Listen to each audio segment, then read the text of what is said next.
Mainly, I was scared. At times it could seem like you're going through it alone, but you're really not. There's so many people out there praying for you. And when they told me I had cancer, I had a lot of feelings about it. Well, at first it was a scary experience, but I quickly learned you have two options. You could go into it with a negative outlook, or you could think of it as a positive experience. I knew it was going to change me one way or another. Really, it was just God's plan.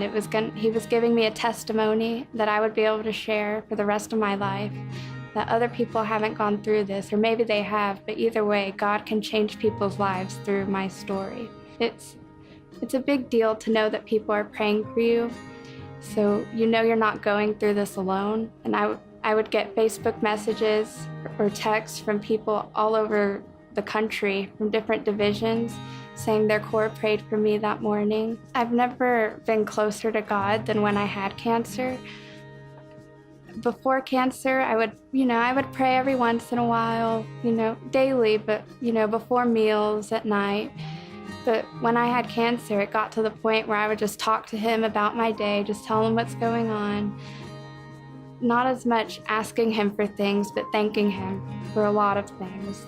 Thanking him that I got another day, thanking him that chemo wasn't as bad that time, thanking him for people around me praying for me and supporting me and distracting me. So I felt closer to God than I ever had before. I think I had 6 surgeries. Before every surgery, the night before, I would pray a lot with God. They weren't major surgeries, but surgery is surgery. So I would pray with God. I would have a long talk with him and just ask him to help me get through this in the best way possible. Going into surgery, before they put me to sleep, I would have to say goodbye to my parents, and then there would be a time when I'm just alone with the doctors. And that's when I would pray with God one more time. Normally I would sing a song, a chorus. Great is thy faithfulness. I think that's my favorite song. Just to know that he's with me.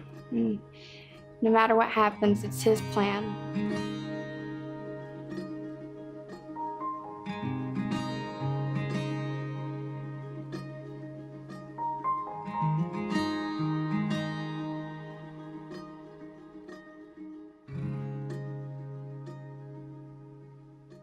We asked a lot of people to pray, and then afterwards, a lot of people visited me. We were just waiting on the results, and then they told us, when I came back that Thursday for chemo, they told us that it actually was not cancer in my lungs.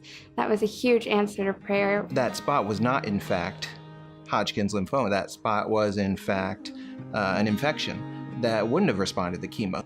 What the doctors thought had been stage 4 Hodgkin's lymphoma was, after all, just stage 2, because it had not, in fact, spread from her neck and her upper chest into her lungs. It had not, in fact, spread to her other organs. And so they told us that day, you don't understand, you can go home. You don't need to start this 4th round of chemo. You don't need to wait for your radiation. We can kick that in right away. There's nothing like the Salvation Army when it comes to support and fellowship and a tremendous outpouring of prayer in a situation like that, especially her Salvation Army family here in Dallas, here in Texas, here in the Southern Territory.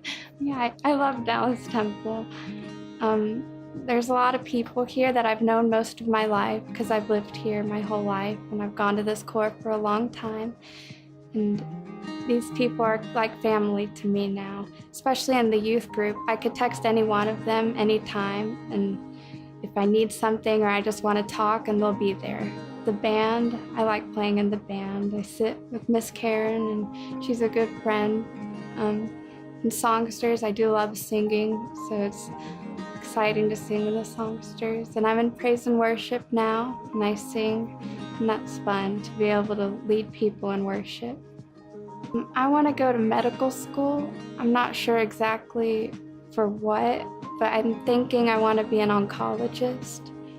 I think I have a unique experience. Most of my doctors had cancer, or they were dealing with it while I was, and interesting to hear their stories, because you see that someone else can do it, so you can too.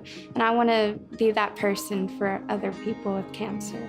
Cancer can seem scary at times, and I think that's okay. But you have to remember that there are so many people, even if they don't know you, there are people out there who are praying for you. He gave you cancer so you can share your testimony one day with other people, and you could impact other people's lives through your experience.